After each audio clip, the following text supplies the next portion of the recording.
अस्सलाम वालेकुम दोस्तों। आज मैं आप लोगों को मेवात के इतिहास के बारे में बताऊंगा। यह उन लोगों के मुंह पर तमाचा है जो हमसे देशवासी होने का सर्टिफिकेट मांगते हैं।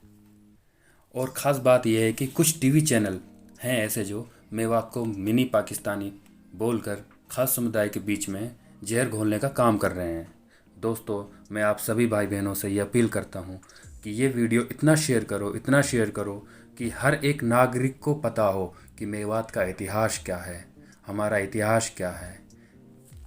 दोस्तों, चाहे कोई भी अपने फ्रेंड हो, रिश्तेदार हो, सबको ये वीडियो भेजो और सबको ये दिखाओ। अपने परिवार में भी दिखाओ ये चीज़ें कि हमारा मेवात का इतिहास क्या है। और हमें पता भी होने चाहिए कि हमारा इतिहास क्या है। जब हमें पता ही नहीं रहेगा हमारा इतिहास क्या है तो उन लोगों का मुंह हम कैसे बंद करेंगे जो हमें बदनाम कर रहे हैं, जो धर्म के ठेकेदार बने हुए हैं, देश के ठेकेदार बने हुए हैं, हमसे बार बार सर्टिफिकेट मांगते हैं। तो उन लोगों को भी पता होना चाहिए ना कि हमारा इतिहास क्या है। उनके मुंह पे ये तमाचा, बहुत बड़ा कड़ा तमाचा लगने वाला है कि मैं आपको ये मेवात के इतिहास के बारे में बताऊंगा कि मेवात क्या है। चलो दोस्तों, शुरू करते हैं। मेवात क्या है, हम शुरुआत करते हैं 1351 ईस्वी से। कौन सी ईस्वी से? 1351 ईस्वी से। इससे पहले की और भी कहानी है, हम तो बीच से शुरू कर रहे हैं। अभी 1351 से शुरू कर देते हैं। फिरोज तुगलक के समय में बहुत से राजपूत खानदानों ने इस्लाम धर्म कबूल किया था। फिरोज तुगलक के समय में बहुत से राजपूत खानदानों ने इस्लाम धर्म कबूल किया था। उनमें सरहेटा राजस्थान के राजकुमार समरपाल थे। कहानी अब शुरू होती है समरपाल से। समरपाल की 5वीं पीढ़ी में सन 1492 में हसन खां के पिता अलावल खां मेवात के राजा बने। इसलिए हसन खां जादुर गोत्र से ताल्लुक़ रखते हैं और मुस्लिम धर्म अपनाने के बाद ये जो खान जादू है, ये गोत्र उन्हें थोड़ा अटपटा लग रहा था। तो उन्होंने क्या करा, अपना खान जादू हटाकर खानजादा कहलवाना ज़्यादा पसंद करा। हसन खां सन 1505 में मेवात के राजा बने। सन 1526 ईस्वी में जब मुग़ल बादशाह बाबर ने हिंदुस्तान पर हमला किया तो इब्राहिम लोदी हसन खां मेवाती व दीगर राजाओं ने मिलकर पानीपत के मुकाम पर बाबर से हुए मुकाबले में राजा हसन खां के पिता अलावल खां शहीद हो गए। पानीपत की विजय के बाद बाबर ने दिल्ली और आगरा पर तो अपना अधिकार जरूर कर लिया, लेकिन भारत सम्राट बनने के लिए उसे महाराणा संग्राम सिंह मेवाड़ और हसन खां मेवात बाबर के लिए कड़ी चुनौती के रूप में सामने खड़े थे। बाबर ने हसन खां मेवाती को अपने साथ मिलाने के लिए उन्हें इस्लाम का वास्ता दिया था। एक लड़ाई में बंधक बनाए गए राजा हसन खां के पुत्र को बिना शर्त छोड़ दिया, लेकिन राजा हसन खां की देशभक्ति के सामने धर्म का वास्ता काम नहीं आया। अब ये वही है ना, लोग बोलते हैं कि धर्म को पहले रखते हैं और बाद में देश को रखते हैं। ये उन लोगों के मुंह पर भी तमाचा है जो ये चीज़ें बोलते रहते हैं कि इनका धर्म पहले है, बाद में देश है।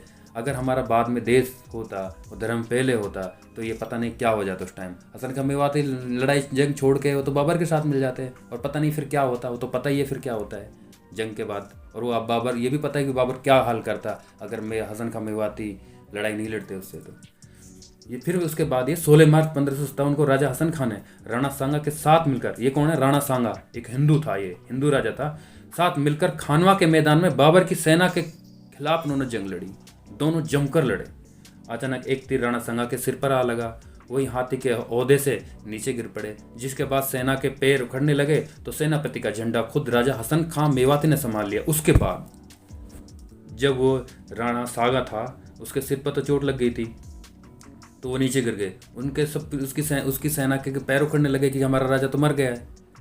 ऐसी अफवाह उड़ने लगी, ये होने लगा। तो फिर जो राजा हसन खां मेवाती था उसने उसका झंडा संभाल लिया और बाबर की सेना को ललकारते हुए उन पर जोरदार हमला बोल दिया। राजा हसन खां मेवाती के 12,000 घुड़सवार सिपाही बाबर की सेना पर टूट पड़े। इसी दौरान एक तोप का गोला राजा हसन खां मेवाती के सीने पर आ लगा। इसके बाद आखिरी मेवाती राजा का हमेशा के लिए 17 मार्च 1527 को वो वीरगति प्राप्त हुए, अल्लाह को प्यारे हो गए। शहीद राजा हसन खां के मृत शरीर को उसके पुत्र ताहिर खां, नज़दीकी रिश्तेदार जमाल खां और फतेह जंग खानजादा लेकर आए। उसके बाद राजा हसन खां के पार्थिव शरीर को अलवर शहर के उत्तर में सुपुर्द खाक किया गया। यहाँ पर राजा हसन खां के नाम पर एक यादगार छतरी बनाई गई थी। लेकिन देश के सबसे बुरे दौर 1947 में कुछ समुदाय के लोगों ने, कुछ उपद्रवियों ने इस महान स्वतंत्रता सेनानी राजा हसन खां की यादगार छतरी को भी नष्ट कर दिया। अब देखो ये कौन थे? ये वो लोग हैं भाई जिन्होंने अंग्रेजों के साथ मिलकर देश को लूटने का काम किया। जो आज हमसे सवाल पूछते हैं ये वही लोग हैं, वही चंद लोग हैं जिन्होंने अंग्रेजों की मालिश की है। ये वो लोग हैं जो हमसे आज सवाल पूछते हैं देशवासी होने का। खैर क्या करते हैं इन लोगों के बारे में क्या कह सकते हैं। और इससे भी बड़ी मैं खबर आपको जो अभी बताने वाला हूँ ये है कि मेवात के एक साथ 425 लोगों को शहीद कर दिया गया। आपको ये भी नहीं पता होगा, मेवात के 425 लोगों को एक साथ शहीद कर दिया गया था। ठीक है,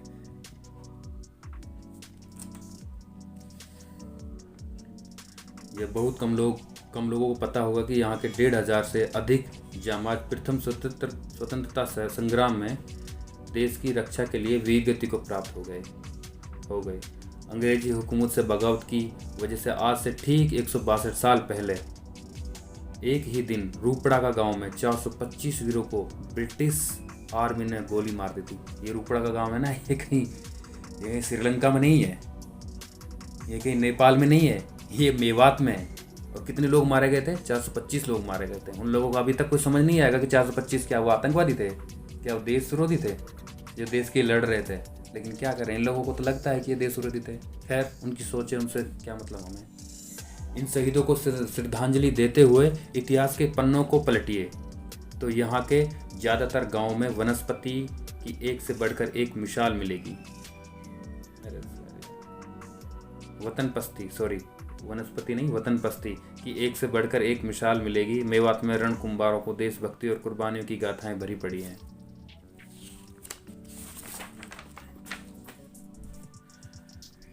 और उनके गांव में फांसी पर लटका दिया गया। 10 गांवों को अंग्रेजों ने जला दिया था। 10 गांवों को तो अंग्रेजों ने जला ही दिया था। उन शहीदों की याद में की गई गांव में मीनार बनवाई गई हैं जो आज भी यहाँ के लोगों की देशभक्ति की गौरव गाथा बयां कर रही हैं। 1857 में आज़ादी की पहली लड़ाई से मिलकर आज़ादी मिलने तक के संघर्ष में यहाँ के लोगों ने अपना बलिदान देते हुए अदम्य साहस का परिचय दिया। लेकिन इस वक्त यहाँ के लोगों को सिर्फ खास चश्मे से देखा जाता है। इस क्षेत्र के रहने वाले पहलू खां, उमर मोहम्मद, तालीम और अकबर और अभी नया एक नौजवान है मोहम्मद आरिफ, एक खास षड्यंत्र रचकर पीट कर उनकी हत्याएं कर दी जाती हैं। और कुछ लोग गुनहगारों के साथ हैं। ये सबको पता है आप लोगों को, इसमें बताने की आदत है। अच्छा, मैं उन गाँवों के नाम बता रहा हूँ जो मेवात के शहीदों में हैं, मेवात की शहीद की श्रेणी में। एक है घाशेड़ा में 500 आदमी मारे गए थे। नूह 122, रूपड़ा का 425, महू गांव 28, नंगली के 36 शहीद हुए थे, बड़का के 7 हुए थे, अडबर के 8 हुए थे, सुड़ाका का 1 हुआ था, खेड़ा का 1 हुआ था, सादई का 1 हुआ था, तावड़ू का 30 हुए थे, कंसाली गांव का 61 हुए थे, सरल गांव का 14 हुए थे, फिरोजपुर झिरका वहाँ भी 14 हुए थे, मांडी खेड़ा के 91 हुए थे भाई, महूती गांव के 73 हुए थे। बताओ, ये 16 गांव हैं, भाई 16 गांव हैं। जो ये हमारे जो शहीद हैं उन्हीं से पता लगता है कि हम अपने वतन से कितना प्यार करते हैं। और आज कुछ समुदाय के लोग हमारी वतन परस्ती पर खैर सवाल करते रहते हैं, करने तो जो कर रहे हैं, कुछ फर्क नहीं पड़ता उन लोगों को।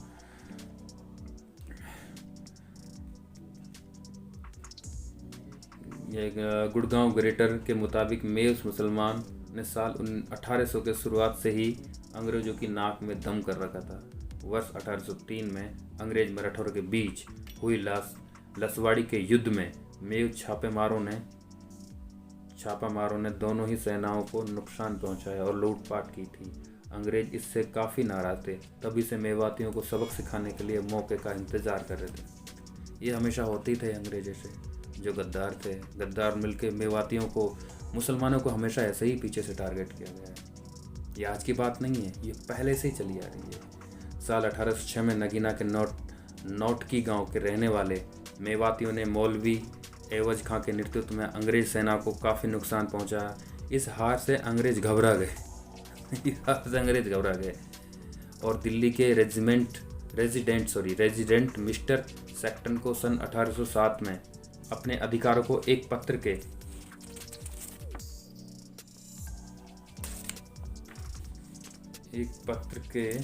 अनुरूप दिया गया।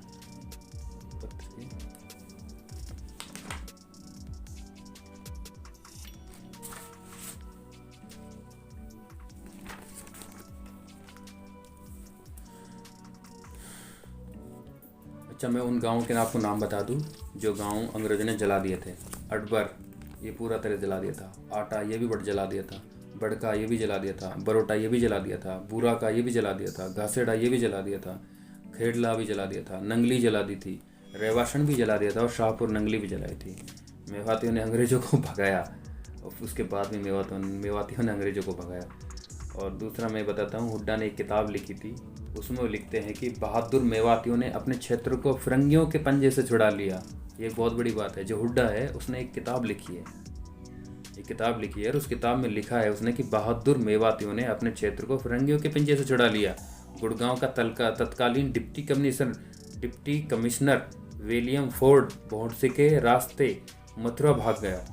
गांव में मेवातियों को पेड़ों पर फांसी के फंदे डालकर लटका दिए गए। आपको पता है, ये बहुत दर्दनाक कहानी है। कई गांवों को लूटा और जलाया गया, लेकिन मेवातियों में देशभक्ति का जोश कम नहीं हुआ। क्या कम नहीं हुआ? मेवातियों में देशभक्ति का जोश कम नहीं हुआ।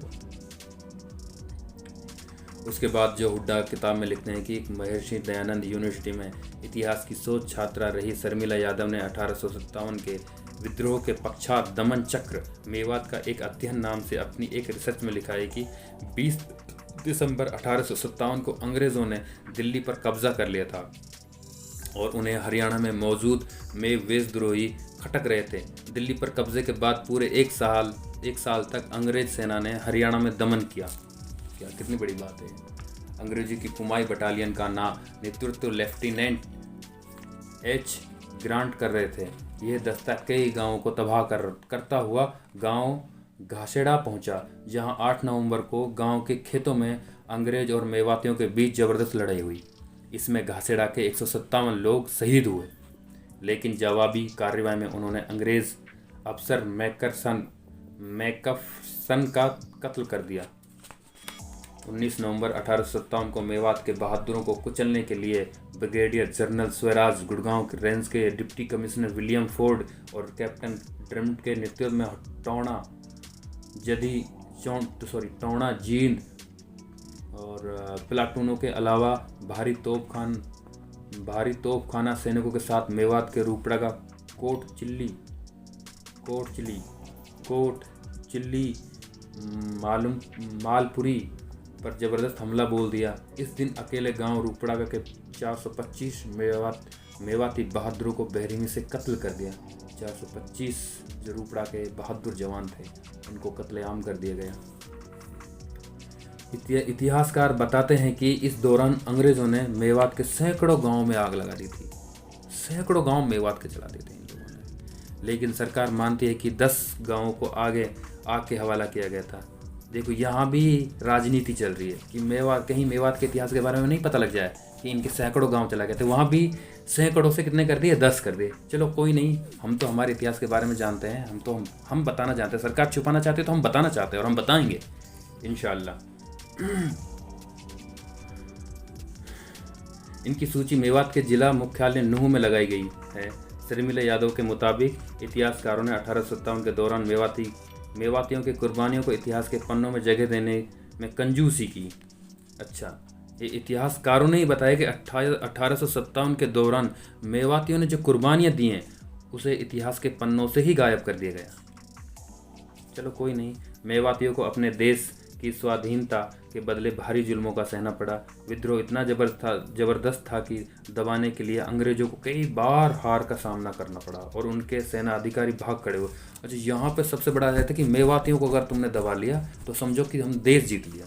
इतना भयंकर वहाँ पे ये एक नाक की लड़ाई हो गई थी।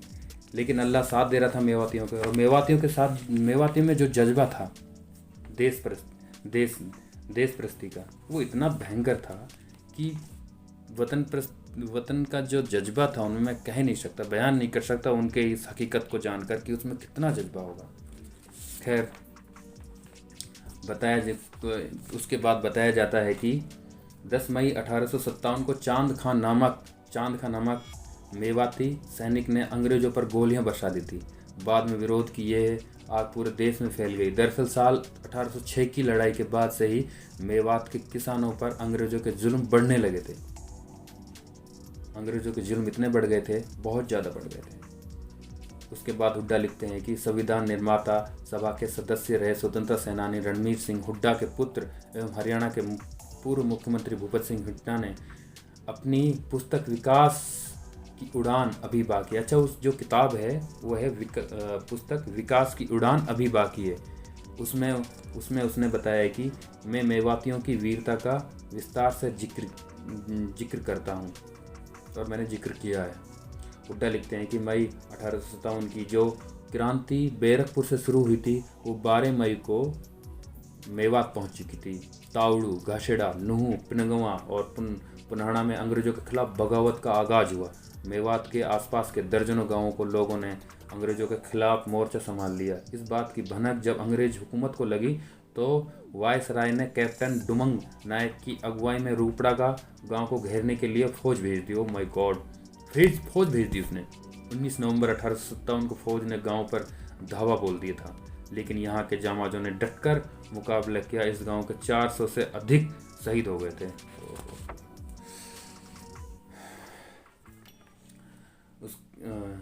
अंग्रेजों ने मेवात में क्रांति की ज्वाला को मिटाने के लिए बड़ी क्रूरता का परिचय दिया।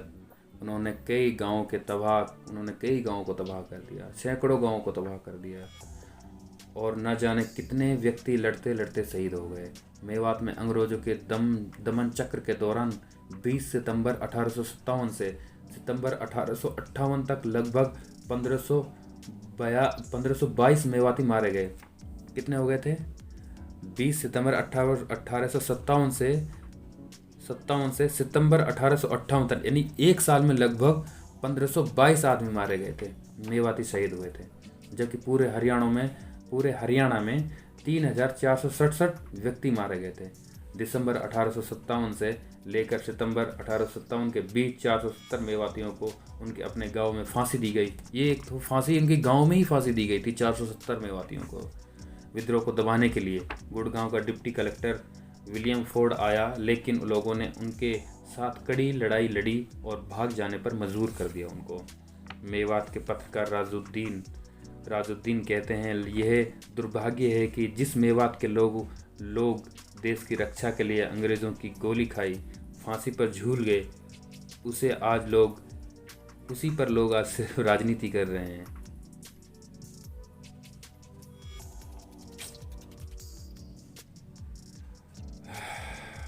चंद लोगों की वजह से यहाँ के सूरवीरों का बलिदान धूमिल कर दिया गया। अच्छा होता कि मेवात की गौरव गाथा किताबों में पढ़ाई जाती, लेकिन हमारी जो गौरव गाथा है मेवातियों को किताबों में नहीं पढ़ाई जाती मेवात के बारे में।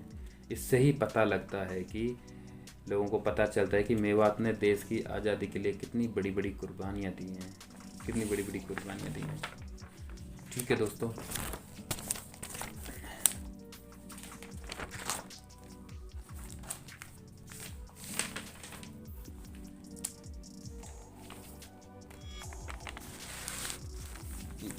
मैं आपसे यह अपील करता हूँ कि ये खबर मेवात के लिए, उन हिंदू मुस्लिम सभी भाई बहनों के लिए है जो मेवात से प्यार करते हैं, मेवात को जानना चाहते हैं।